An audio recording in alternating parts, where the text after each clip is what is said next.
my girlfriend cheated on me, she thought I'd cry, beg, or forgive her. Instead, I smiled. Because I already knew something she didn't. I wasn't planning to stay broken. I was planning to make her wish she never met me. I never thought I'd be the type of guy to end up in a revenge story. I've always been quiet, the type who studies hard, keeps to himself and trusts too easily. Her name was Emily. We met during freshman orientation. She was confident, funny, the kind of girl who walks into a room and owns it without even trying. I was smitten, of course. She said she liked how genuine I was, not like the other guys. We started dating a few weeks later. And man, the first few months were perfect.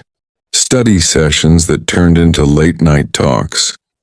Coffee dates, small surprises before exams. I thought I'd found the one. But then slowly things started to change. She became distant, replying late, canceling plans, always saying she was too tired or had group work. I wanted to believe her, but my gut started whispering things I didn't want to hear. One night, while she was supposedly at a group study, I saw her friend's story on Instagram. Emily was there, but not with any group. She was sitting next to a guy I'd seen once before in our economics lecture. His name was Jake, the kind of guy who thought every girl wanted him. I stared at that story for a full minute. My heart sank. Then instead of confronting her right away, I decided to wait. I needed to know. Over the next week, I started noticing patterns. The same excuses. The same timing, the same sudden low battery texts. So I did something I never thought I would. I played dumb. I acted like everything was normal. I still texted her good morning, brought her coffee before class, laughed at her jokes. But inside I was done. I was already planning my exit and my revenge. A few days later, she came over to study. Halfway through, she went to take a call and left her phone on my desk. It started buzzing with a message notification. I didn't mean to look, but my curiosity won. The message said, "Can't wait to see you tonight again, and Jake."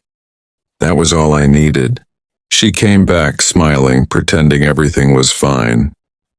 I didn't confront her, not yet. Instead, I started pulling back emotionally. I stopped asking where she was going. I stopped initiating plans. I became distant, exactly the way she'd been with me. And she noticed.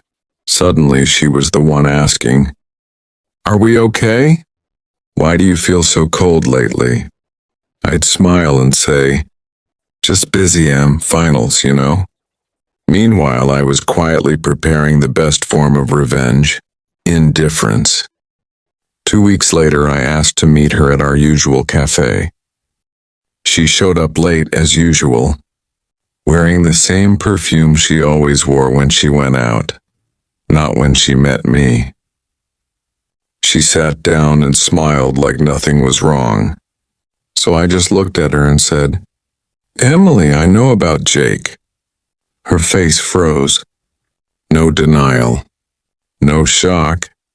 Just that blank look people get when they realize they've been caught. She opened her mouth. "It's not what you think." I cut her off, calm and quiet. "I'm not mad. Honestly, I should have seen it coming. I just wanted to thank you for showing me who you really are." I stood up, paid for my coffee, and left her sitting there, speechless. No drama, no yelling, just silence. Over the next few weeks, I focused on myself, the gym, new clothes, better haircut, new hobbies. And of course, I stopped checking her social media, but she didn't stop checking mine. Suddenly, she was watching every story, liking old photos, even texting hey after a month. I ignored them all. Then one day she showed up outside the library where I was studying. She looked different, tired. She said, "Jake turned out to be a jerk. I made a mistake.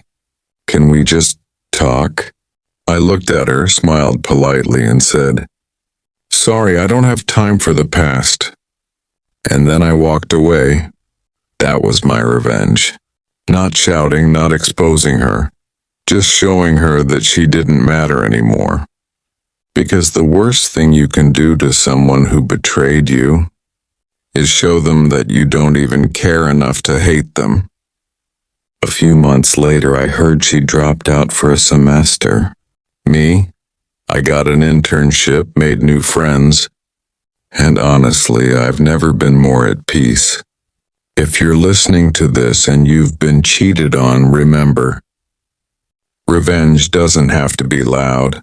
Sometimes the most powerful revenge is silence, success, and self-respect.